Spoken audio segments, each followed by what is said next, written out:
Selamat pagi Bapak Ibu Saudara-saudari yang terkasih. Sebelum kita mendengarkan firman Tuhan pada hari ini, marilah kita bersaat teduh sejenak.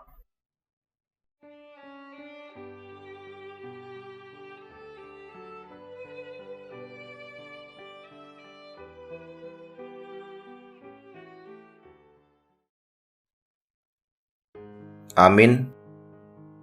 Firman Tuhan yang menyapa kita pada hari ini dikutip dari kitab Injil Matius pasal yang ke-6 ayat 27.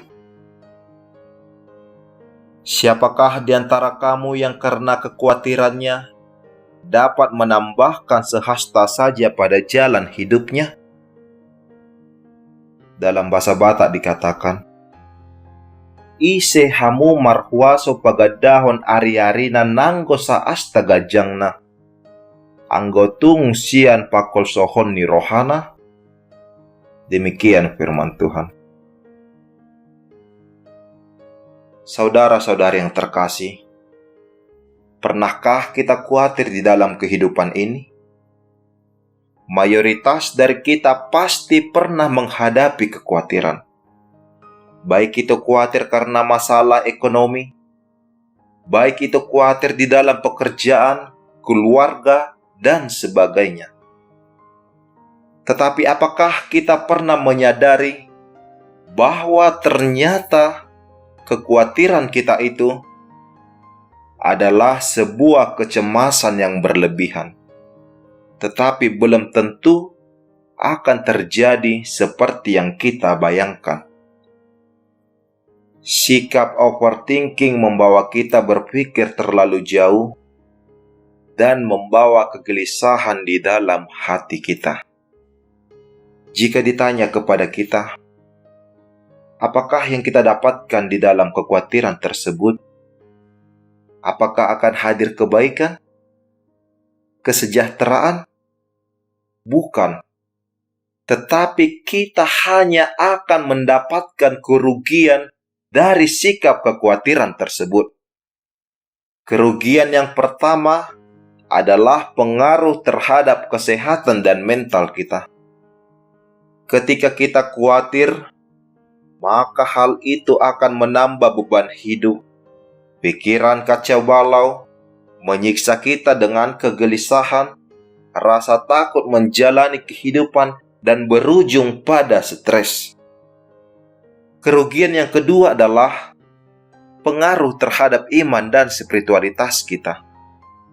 Ketika kita khawatir, secara tidak langsung, hal tersebut akan menghilangkan sukacita dan pengharapan kita kepada Tuhan. Kita menjadi kehilangan keyakinan bahwa Allah memelihara dan menyediakan yang terbaik bagi hidup kita. Ternyata kekhawatiran yang kita miliki bukan mendatangkan kebaikan dan kesejahteraan pada diri kita, tetapi justru kerugian. Demikianlah yang kita lihat dalam renungan kita pada hari ini. Nats ini adalah bagian dari khotbah Yesus di bukit. Tuhan Yesus meneguhkan agar jangan khawatir di dalam kehidupan ini. Kekhawatiran tidak dapat membuat kita menjadi sejahtera, panjang umur, atau menambah sehasta saja dalam kehidupan kita. Hal itu hanya akan merugikan kita. Oleh sebab itu, mari tinggalkan kekhawatiran. Langkah yang terpenting agar kita mampu meninggalkan kekhawatiran adalah dengan meneguhkan iman kita kepada Tuhan. Iman yang lemah membuahkan kekhawatiran, tetapi iman yang kokoh akan membuahkan pengharapan. Serahkanlah segala kekhawatiranmu kepada Tuhan dan berserulah kepadanya. Tuhan sanggup menolong kita.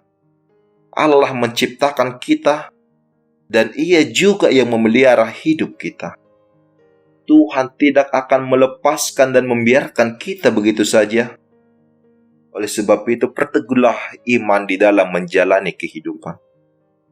Yakinlah, kasih Allah akan setia melingkupi kehidupan kita. tinggalkan kekhawatiran. Jalanilah kehidupan di dalam sukacita akan pengharapan kepadanya.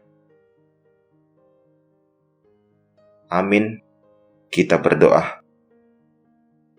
Terima kasih ya Tuhan Allah Bapa yang baik, atas firman-Mu yang telah kami dengarkan pada hari ini.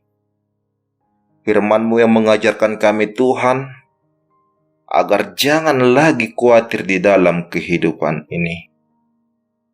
Firman-Mu yang nuntun hati kami Tuhan, menuntun iman kami, agar tetap berpengharapan kepadamu. Karena kami tahu dan kami yakin Tuhan, Engkau senantiasa memelihara dan menyertai kehidupan kami.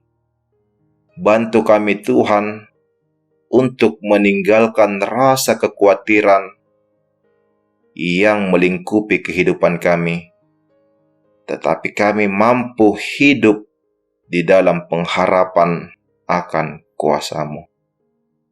Ya Tuhan Allah Bapa yang baik, bimbinglah kami di dalam menjalani segala aktivitas kami pada hari ini. Kiranya kami dapat melakukan yang terbaik. Roh-Mu lah yang mengajari dan menuntun kami. Kami berdoa ya Tuhan, buat saudara-saudari kami yang saat ini masih di dalam proses pemulihan. Berikanlah kesembuhan dan kesehatan kepada mereka. Kami berdoa ya Tuhan, untuk saudara-saudari kami yang masih menghadapi pergumulan kehidupan pada saat ini. Engkaulah kiranya meneguhkan iman dan pengharapan mereka. Bantu mereka Tuhan untuk memenangkan diri mereka terhadap pergumulan tersebut di dalam iman dan pengharapan yang hanya kepada-Mu. Berkati Tuhan seluruh anak-anak-Mu dari tiap-tiap keluarga para umat-Mu. Engkaulah kiranya tetap memberkati langkah kehidupan mereka. Bagi yang masih di dalam proses studi, berikanlah hikmat dan kepintaran yang hanya daripada-Mu, agar mereka dapat mengikuti pembelajaran tersebut sebagai bekal mereka di waktu yang akan datang. Ya Tuhan Allah Bapa yang baik, kami adalah umat-Mu yang tidak pernah lepas dari dosa dan kesalahan. Kami mohon pengampunan yang hanya daripada-Mu. Di dalam nama anak-Mu Yesus Kristus kami berdoa dan mengucap syukur. Anugerah Tuhan kita Yesus Kristus, kasih setia dari Allah Bapa, dan persekutuan Roh Kudus yang menyertai kita sekalian. Amin.